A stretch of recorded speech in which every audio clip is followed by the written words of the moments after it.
Hello दोस्तों, मैं हूं दीपक मसीह और मेरा चैनल में आप सबका बहुत बहुत स्वागत है। परमेश्वर के वचन के साथ मैं आप लोगों की सेवा में हाजिर हूं और आज का विषय है यीशु का सेकंड कमिंग। इस विषय पर पहले भी मैंने एक वीडियो बनाया है और उस वीडियो का लिंक मैं आई बटन में दे दूंगा, उसे जरूर देखें। बहुत सारे मसीह भाइयों के बीच में यीशु का सेकंड कमिंग को लेकर कन्फ्यूजन है। अधिकतर लोग विश्वास करते हैं कि यीशु गुप्त रूप में आएगा और उनके चुने हुओं को लेकर स्वर्ग चला जाएगा, लेकिन बाइबल हमें क्लियर इन्फॉर्मेशन देता है। दोस्तों, हमें बाइबल के बातों पर चलना है। बाइबल बताती है कि यीशु गुप्त रूप में नहीं आएगा, बल्कि हर एक आंख देखेंगे जब यीशु आएगा तो। और इस बात को प्रकाशित वाक्य 1 अध्याय का 7 पद में आप पाएंगे। वहां लिखा हुआ है कि जो लोग उसे क्रूस पर चढ़ाए थे वे लोग भी देख पाएंगे। और दूसरी बात, यीशु का जो सेकंड कमिंग है वो साइलेंटली नहीं होने वाला है। और इस बात को पहला थिस्सलुनीकियों 4 अध्याय का 16-17 पद में आप पाएंगे, जहां लिखा हुआ है तुरही बजेंगे, प्रधान दूत का आवाज होगा और प्रभु स्वयं दूतों के साथ स्वर्ग से उतर आएगा। दोस्तों, जब यीशु का सेकंड कमिंग होगा, इस पृथ्वी में बहुत सारे घटनाएं घटेगी। उसमें से जो मुख्य घटना है मैं आपको यहां पर मेंशन करने जा रहा हूं। जब यीशु का सेकंड कमिंग होगा तो आदम से लेके अब तक जितने लोग इस पृथ्वी पर हुए हैं सबको आप एक साथ देख पाएंगे, क्योंकि यीशु खुद इस बात को मेंशन करता है। अगर आप यूहन्ना लिखित सुसमाचार 5 अध्याय का आप 28 और 29 पद को पढ़े, जहां पर यीशु बोलता है कि प्रत्येक जो कब्र में है उसकी आवाज सुनकर बाहर निकल आएंगे और उसमें पापी भी होंगे और धर्मी भी होंगे। इसके बाद छटाई का काम होगा। इसके बाद 2 दलों में भाग किया जाएगा और पहले दल में वे लोग आएंगे जिनका नाम जीवन की पुस्तक में लिखा है।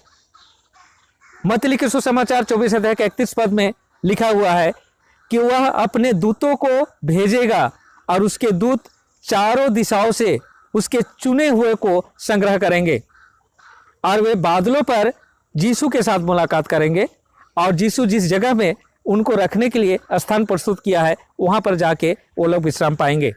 तो दोस्तों, पिछली वीडियो में मैंने मेंशन किया है कि कौन लोग यीशु के साथ जाएंगे और जो लोग जाएंगे उनका क्या होगा। आप उस वीडियो को अवश्य देखें। आज मैं बातें करने जा रहा हूं सेकेंड पार्ट के बारे में। और सेकेंड पार्ट में आज हम लोग जानेंगे जिनका नाम जीवन की पुस्तक में लिखा हुआ नहीं मिलेगा, जो लोग दूसरे दल में सेकेंड ग्रुप में पाए जाएंगे, उनका इस पृथ्वी पर क्या होने वाला है। दोस्तों, यीशु का दूसरा आगमन इस पृथ्वी के लिए बहुत ही भयानक समय लेकर आने वाला है, क्योंकि यीशु का सेकंड कमिंग में यह पृथ्वी उलट पलट होने वाली है। अगर आप यशायाह 24 अध्याय का 17 से 19 पद को पढ़े तो वहां मेंशन किया गया है, बोला गया है पृथ्वी के निवासियों के लिए, जो लोग बच जाएंगे, जो लोग यहाँ पर रह जाएंगे, उनके लिए बोलता है, हे पृथ्वी के निवासी, आतंक और गड्ढे तेरे सामने हैं। उस समय कोई अगर आतंक के डर से गड्ढे में गिरेगा और कोई गड्ढे में से गिरेगा तो फंदे में फंसेगा कि पृथ्वी के नींव डोल उठेगी, वह टूटकर बिखर जाएगी। इससे भी भयानक दृश्य यीशु के सेकंड कमिंग के बारे में प्रकाशित वाक्य 16 अध्याय का 18 से 21 पद में मिलता है। वहां पर मेंशन किया गया है कि इस पृथ्वी पर सबसे बड़ा भूकंप आने वाला है और ऐसा भूकंप अब तक नहीं हुआ। उस भूकंप में पृथ्वी पूरी तरह से उलट पलट हो जाएगा। पहाड़ को आप खोज नहीं पाएंगे, आइलैंड गायब हो जाएगा और आकाश से एक मन साइज का ओले गिरेंगे। आप सोच के देखिए दोस्तों कि इस पृथ्वी पर रहने वालों का क्या होने वाला है। यीशु के सेकंड कमिंग में ये सारे चीज घटने वाली है और जब ये घट जाएंगे उसके बाद का दृश्य भी बाइबल में दिया गया है। अगर आप यिर्मयाह 25 अध्याय के 33 पद को पढ़े तो वहां पर लिखा हुआ है कि उस दिन यहोवा के द्वारा मारे जाएंगे, वे पृथ्वी के एक छोर से लेकर दूसरे छोर तक पड़े होंगे। कोई उनके लिए रोने वाला नहीं होगा, कोई उन्हें संग्रह नहीं करेगा, कोई उन्हें कब्र नहीं देगा, बल्कि वो खाद की तरह पड़े होंगे। कौन किसके लिए रोएगा? सब तो मारे जाएंगे। तो अब सवाल यह आता है दोस्तों कि हम सारा जीवन यीशु यीशु बोले और हमारी दशा अगर ऐसी होती है तो फिर यीशु यीशु बोलकर क्या फायदा।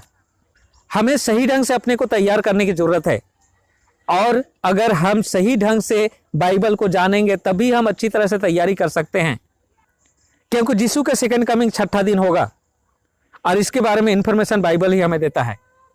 हाँ, क्लियर मेंशन नहीं है कि कौन तारीख को होगा, कौन मास में होगा, कौन साल में होगा, लेकिन जो इंफॉर्मेशन है उस इंफॉर्मेशन से हमें क्लियर पता चलता है कि वो 6ठा दिन होगा जब मैं छठा दिन के बारे में बात कर रहा हूं तो आप कंफ्यूज मत होइए। इसके बारे में मैंने पहले वीडियो में ऑलरेडी मेंशन किया गया है, क्योंकि इसी सेकंड कमिंग के बारे में पीटर पॉल हमें वार्निंग देता है, और उन वार्निंग को अभी के मसीही लोग पढ़ते हैं लेकिन उसको फॉलो नहीं करते हैं। तो पहला वार्निंग पीटर देता है, अगर सेकंड पीटर 3 अध्याय का आप पूरा स्टडी करेंगे तो पाएंगे कि वह यीशु के सेकंड कमिंग के बारे में है। उसी 3 अध्याय में 8 पद में पीटर क्लियर वार्निंग देता है और बोलता है कि दोस्तों, तुम इन बातों को भूल मत जाना कि परमेश्वर का एक दिन हमारे लिए 1000 साल के बराबर है, और हमारा 1000 साल परमेश्वर के लिए एक दिन के बराबर है। इसे याद रखने के लिए पीटर क्यों बोलता है? क्योंकि यह यीशु के सेकंड कमिंग के साथ जुड़ा हुआ है। पॉल इब्रियों की पुस्तक 4 अध्याय का 9 से 11 पद में वार्निंग देता है, हमें याद दिलाता है, सतर्क करता है और बोलता है कि परमेश्वर के चुने हुए का विश्राम अभी आया नहीं है। कैसे आएगा? जब यीशु आएगा तभी तो वो विश्राम आएगा ना। यीशु ने प्रॉमिस किया है, यूहन्ना 14 अध्याय के 1 से 3 पद को आप पढ़ेंगे तो पाएंगे। यीशु ने क्या बोला? मैं तुम्हारे लिए रहने का स्थान तैयार करने जा रहा हूं, जब तैयार हो जाए तो फिर से आऊंगा और तुम्हें ले जाऊंगा, ताकि जहां मैं हूं वहां तुम भी रहो। तो यीशु तो आया नहीं है, तो हमारा विश्राम तो हुआ नहीं। तो उस विश्राम में जाने के लिए हमें अभी से तैयारी करना है, और उसी विश्राम के बारे में पॉल इब्रियो 4 अध्याय का 9 से 11 पद में कहता है। 9 पद में कहता है कि दोस्तों, परमेश्वर के चुने हुए का विश्राम अभी आया नहीं है। 10 पद में हमें इंडिकेट करता है कि वह विश्राम परमेश्वर की तरह होगा। जैसे परमेश्वर ने विश्राम किया था वैसे ही हमारा भी विश्राम होगा। तो परमेश्वर कैसे विश्राम किया था? इसे हम उत्पत्ति की पुस्तक 2 अध्याय में पाते हैं। परमेश्वर ने 7वें दिन विश्राम किया था। इसका मतलब साफ हो जाता है कि वह विश्राम जो यीशु के घर में होगा वह 7वां दिन होगा। तो यदि 7वां दिन हम विश्राम करेंगे यीशु के घर में, तो इसका मतलब साफ हो जाता है कि यीशु छठा दिन हमें लेने के लिए आएगा। तभी तो हम यीशु के घर में 7वें दिन विश्राम करेंगे। और इसी के बारे में पॉल बोलता है कि वहां जाने के लिए हमें प्रयत्न करना है, तैयारी करना है, कोई छूट ना जाए। तो दोस्तों, यीशु का जो सेकंड कमिंग है उसको हम लोग स्टेप बाय स्टेप इस तरह से समझ सकते हैं। यीशु का जब सेकंड कमिंग होगा, सारे आंख देखेंगे, यानी जो लोग मर गए हैं वो लोग भी देखेंगे, क्योंकि सबके सब उसके आगमन में जी उठेंगे। उसके बाद छटाई होगा, 2 ग्रुप बनेंगे, जिनका नाम जीवन की पुस्तक में है वे एक ग्रुप, और जिनका नाम नहीं है वो दूसरा ग्रुप। पहला ग्रुप जिनका नाम जीवन की पुस्तक में है, उसे लेने के लिए यीशु छठा दिन आ रहा है, और उन्हें लेकर 7वां दिन उनके घर में 1000 साल के लिए विश्राम करेंगे। और उसी छठे दिन को यीशु जब चुने हुए को लेने आएगा, इस पृथ्वी पर महाभूकंप होने वाला है, ओले गिरने वाले हैं, और बाकी जो लोग रह जाएंगे वे उस भूकंप और ओले से मारे जाएंगे, एक भी जीवित नहीं बचेंगे। और 1000 साल यह पृथ्वी सुनसान पड़ा रहेगा, सिर्फ शैतान और उसके दूत इधर उधर भटकते रहेंगे। और 1000 साल उसके चुने हुए यीशु के घर में राज करेंगे। इसको आप प्रकाशित वाक्य 20 अध्याय का 6 पद में पाएंगे, जहां पर लिखा हुआ है कि धन्य है वे लोग जो पहले पुनरुत्थान के भागी है, क्योंकि उन पर अब कोई मृत्यु का अधिकार नहीं होगा, बल्कि वे परमेश्वर और यीशु के याजक होंगे और 1000 साल तक वहां राज्य करेंगे। तो प्यारे दोस्तों, छठा दिन ही यीशु का सेकंड कमिंग होने वाला है, और 7वां दिन हम यीशु के घर में बिताने वाले हैं। और इसी 1000 साल का 7वां दिन को याद रखने के लिए परमेश्वर ने साप्ताहिक शब्द दिया है, ताकि हम उस 1000 साल का 7वां दिन को याद रख सके।